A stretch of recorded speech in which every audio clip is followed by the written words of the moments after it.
모든 붓다와 선지식의 탐구가 다하여 마침내 이르는 곳이 존재성 밖에는 없는 상태일까? 인간의 언어와 인간의 두뇌로는 알 수 없는 미지의 세계는 아무리 탐구를 하여도 결국 자신의 한계이며 그 끝은 허무하리만치 존재성으로 귀결될 수밖에 없는 것인가?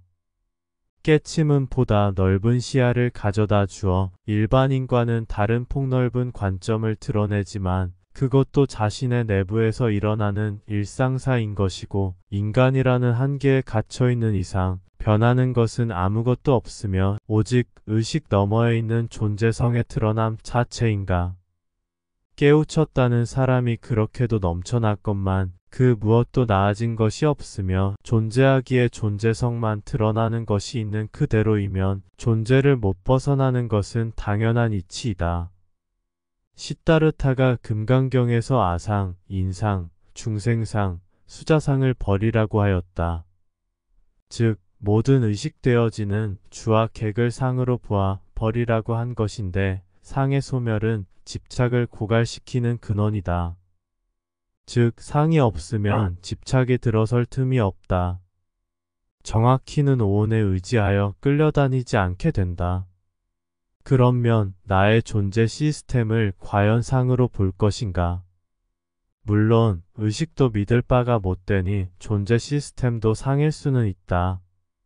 그리고 의식의 영원한 소멸의 길을 가면서 오히려 의식을 확장하고 있으니 모순된 일이다. 이때 적합한 말이 환을 환으로 밖에는 닦을 수 없다는 말이다. 의식을 멈추려면 의식이 확장되어야 의식을 멈추는 방법을 아는 것이다. 모순을 모순으로 해결함이다. 자신이 존재하면서 의식을 멈추는 것도 좋은 일이지만 자신이 존재하지 않는다면 의식될 그 무엇도 없다.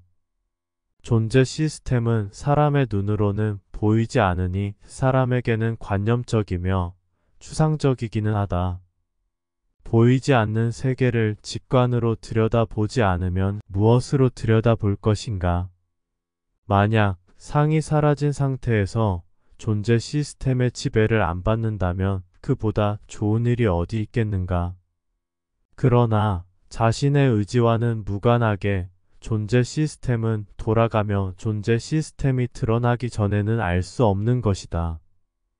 그 대책이라고 하는 것은 존재의 실상을 여실히 보고 아는 것이다. 즉 문제가 이미 답이 되어버린 것이다.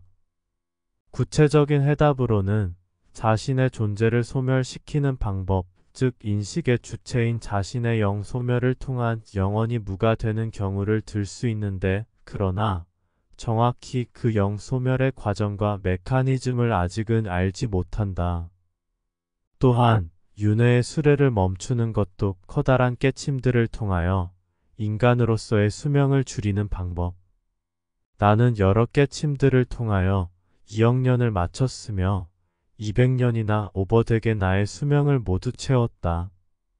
그러나 윤회가 멈추어진 그 후에 천상의 세계에서도 모든 기억이 리셋되어 다시 태어나는지 아니면 모든 기억을 지니는지 아직은 정확히 알지 못한다. 인식에서의 한계가 이렇게도 크게 느껴지는데 하물며 육체의 거추장스러움은 말해 무엇하겠는가. 나는 존재를 긍정관으로 보는 사람을 잘못되었다고 말하지 않는다. 긍정관으로 살아가는 것은 자연스러우며 정상적이다. 그러나 무언가의 연유로 인하여 즉 인과에 따라서 존재를 부정관으로 보는 사람이 간혹 드물게 있는데 그들은 어찌 보면 존재의 부적응자들이다. 나는 그들 부적응자들을 위하여 말을 한다. 마치 시다르타가 서방정토 극락세계의 아미타불의 위신력으로 인류를 구원하여 극락세계로 이끌듯 시다르타가 인류에게 준 아미타불은 최대의 선물이다.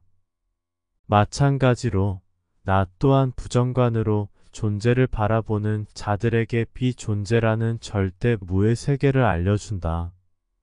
무척 번거롭고 귀찮지만 이 또한 나 자신에게도 큰 이득이 있기에 그 이득이란 실제로 나 자신이 비존재의 길을 직접 가는 것을 말한다.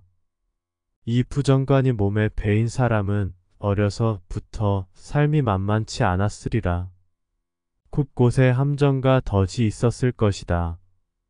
그것은 자신의 인과에 따른 것인데 마침내 존재에서 벗어나려고 스스로에게 카르마라고 하는 마법을 쓴 것이다.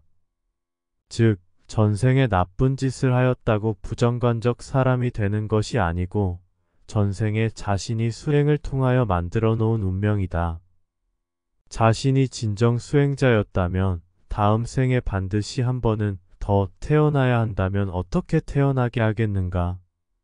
최상의 수도자라면 최악의 운명을 만들어 놓을 것이다. 그래야지만이 만족하거나 게을러지지 않고 꼴을 통하여 존재를 깊이 들여다보고 결정적 깨침이 온다는 것을 알기 때문이다.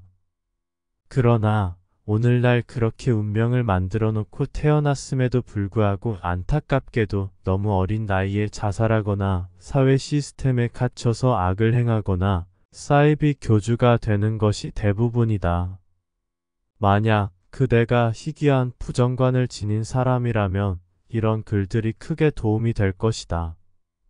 또한 긍정관으로 살아가는 사람도 옳다, 그르다를 분별하지 말고 판타지 소설 읽듯 재미로 보는 것도 나쁘지는 않다.